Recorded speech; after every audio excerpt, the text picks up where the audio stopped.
Հիմնական կրթությունն ավարտելուց հետո աշակերտը կանգնում է երկընտրանքի առջև, շարունակել ավագ դպրոցում, թե քոլեջում։ Միջին մասնագիտական ուսումնական հաստատությունները հնարավորություն են տալիս երիտասարդին մինչև բուհ ընդունվելը ծանոթանալու ապագա հնարավոր մասնագիտության պլյուսներին եւ մինուսներին։ Հայաստանում ֆրանսիական քոլեջն աշակերտներին ֆինանսական կրթություն է առաջարկում։ 6 մասնագիտություններ ունենք մենք քոլեջում,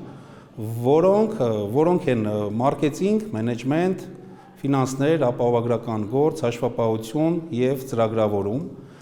պահանջարկ ունեցող մասնագիտություններ եւ ասեմ մի հետաքրքիր փաստի մասին, ի տարբերություն այլ հաստատությունների, որտեղ ուսումը նաեւ անվճար է, մեզ մոտ միայն վճարովի է, բայց մրցութային։ Տեսահոլովակներ, թռուցիկներ, գրականություն։ Բաց դռների օրը ներկայացվում են կրթական հաստատությունում ուսման առավելությունները։ Քոլեջի ուսանողները 0-ից սովորում են ֆրանսերեն, ավարտելիս լեզվի մակարդակը հասցնելով մինչև B1-ի։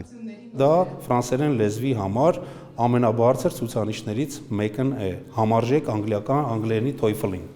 Եվ մեր շրջանավարտները բնականաբար իրենց հետագա ուսումնառությունը շարունակում են տիրապետելով մասնագիտական բարձր գիտելիքների եւ օտար լեզուների բարձր մակարդակի։ Սա է մեր հիմնական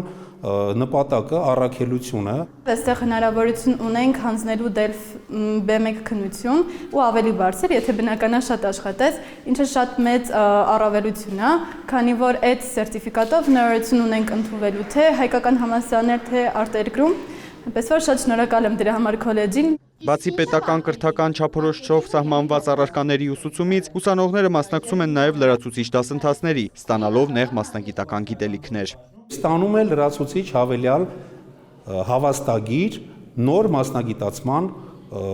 ուղղությամբ։ Այսինքն քոլեջն ավարտող ուսանողը հնարավորություն ունի ստանալու 1 պետական դիպլոմ իր մասնագիտությամբ եւ եւս 2 լրացուցիչ կրթական հավաստագիր օտարերկրյա եւ անգլերեն եւ ֆրանսերեն։ Ակտիվ գործակցում են նաև տեղացի եւ արտասահմանցի գործատուների հետ։ Հովանեսյանի խոսքով գործընկեր կազմակերպությունները պարբերաբար նոր կադրերի կարիք են ունենում եւ դիմում ֆրանսիական քոլեջին։ Ձեռք են բերել նաև աշխատանք, հենց անմիջապես ավարտելիս,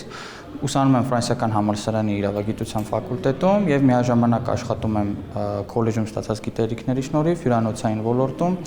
որտեղ կիրառում եմ այն ամենը, ինչ ստացել եմ հենց քոլեջում։ Հայաստանում ֆրանսիական քոլեջի ընդունելության համար հաշվի են առնվում հիմնական դպրոցի ընդհանուր գնահատականներն ու թեմատիկ առարկաների քննության միավորները։ Արամ Մարանդյան, Աշոտ Խաչատրյան լուրեր։